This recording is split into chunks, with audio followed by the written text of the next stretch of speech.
5 settings that you did not know about that will make you so much better in Warzone. These settings, I mean, no one really talks about them because they're just so discreet, but they're so good. So I'm gonna let y'all into the secret. Now, before I let y'all into the 5 best secret settings that I'm talking about here, you gotta actually make sure the other settings that you have are actually good. So I have 2 videos made already. They're in the description below. There's one for controller settings and one for graphic settings. And if you play on keyboard and mouse, I mean, I don't know what to tell you, bro. I don't play keyboard and mouse, bro. Have fun with that one. But yeah, first make sure those settings are good. The basic ones, you know, it's in the description. Go check it out. Otherwise, let's get into these secret 5 settings that will actually like make you so much better. Please be sure to leave a like, subscribe, and let's go. Alright, so the first setting I'm gonna show you guys has to do with pinging. So we all know the pings in this game are just so bad, bro. Like whenever you ping, it's just like a white dot and like it just blends in with like everything. Whichever idiot thought of this idea of white pings that just blend in or is actually stupid, bro. But don't worry guys, because we're gonna fix this right now. You're gonna head over to your settings and go to interface. Then go to color customization and you should see this like whole list on the bottom of colors. And on this list of colors, you're gonna see the neutral color, which is white. We want to be changing this neutral color because that's basically what's making the pings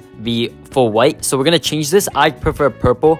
It's like a nice bright color. So when you change it to one of these colors, next time you'll ping, it will be like more bright or whatever color you chose it as. Choose a nice color that you think is good and then it will look nice. And yeah, that's how you fix the horrendous pinging in this game because it's just so bad. And now let's get to the next settings, which are the colors in game. So I noticed that Warzone 2 is a good looking game, right? But it's kind of dull. The game also feels a little dark, not as dark as Warzone 1 though. That was actually like a lot darker, but this one is not as dark, but it looks a little dark. If you turn up the brightness to fix this, the colors will still look even more washed out. Now, if you're trying to find an enemy far away, it could be kind of annoying, or just fixing the setting that I'm gonna tell you about will make your game just look so much nicer in general, more colorful, just more of an enjoyable experience. So to do this, let's go to interface settings, then go to color customization again. Over here, you'll see the top option, which is color filter, and we want to put this to filter 2. I tested out with all these filters, and I think filter 2 looks the most natural and more colorful. So it basically just makes your game's color just look more, it makes it pop more basically.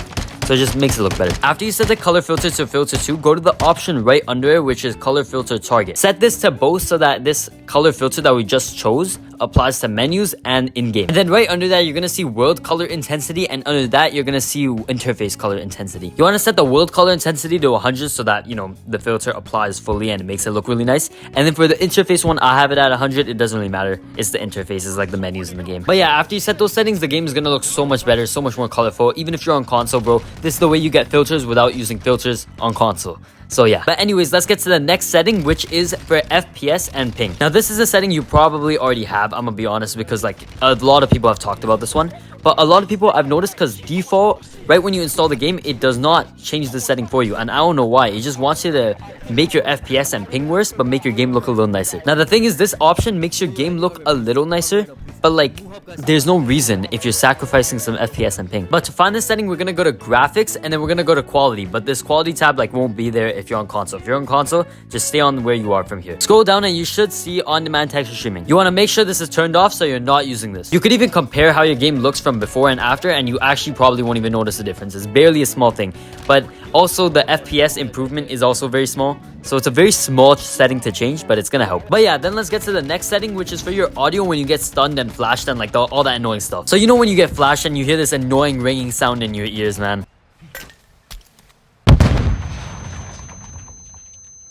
It's very annoying, but this setting that we're gonna change is gonna help us fix that. Also, this annoying sound that plays in your ears that hurts your ears so much when you get flashed and stunned all the time in the game, this ringing sound will also stop you from hearing footsteps. That's the problem. The more ringing sound there is, the worse you can hear footsteps while you're flashed and stunned, and then you're kind of screwed because like someone will pull up on you and just shoot you up, you know, it's over. But yeah, the setting to fix this is in audio, and then scroll down so you see reduce tinnitus sound. Make sure this is turned on. Tinnitus is like the word for like, you know, ringing sounds or something in science or whatever. I don't really know, man, but like, you know, turn this on, because we're reducing that ringing sound. Now let's get to the last setting, which you most likely have not actually changed yourself, because I didn't do this until I actually did some research and I found out. Now this setting is basically to make your information on the screen a lot nicer to see while you're playing. Now, by the way, every single streamer, every single pro player, everyone, like, you know, all the sweats use this, like, make sure they have this optimized for them, because then, like, you know, they just play better. Now, I know for a fact after I show you the setting, you're gonna be like, oh, this setting's like nothing, or it's not even gonna make a difference. Trust me, this is actually gonna make a difference to your gameplay so much. And the setting is about the HUD. You see how the HUD is more like compact and more zoomed in on my screen right now. This is basically so that I can look at all that information so much faster, so much easier. Less strain on my eyes, less for me to look around on my TV. If you're playing on a TV, actually, this is so helpful for you, man. If you're playing on a monitor, it's at least better. But on a TV, bro, big screen, you have to look around less. Anyways, to change the setting, go to interface and scroll down till you see HUD bounds. There's gonna be a vertical one and a horizontal one, and I'd recommend turning these both to 0, but if that's too much for you, just try to find a sweet spot in the middle. 0 will make it closest to the middle of the screen, and obviously 100 is gonna be at the furthest. But yeah, choose which one you want, and yeah, that's the HUD setting. Alright, thank you for watching this video, and I hope it helped you out a lot. If you want to implement these settings in Warzone right now, before you do, check out this video right here so you can get the best SMG loadouts in Warzone 2 so you can go slap mans up. Otherwise, thank you for watching again, and peace.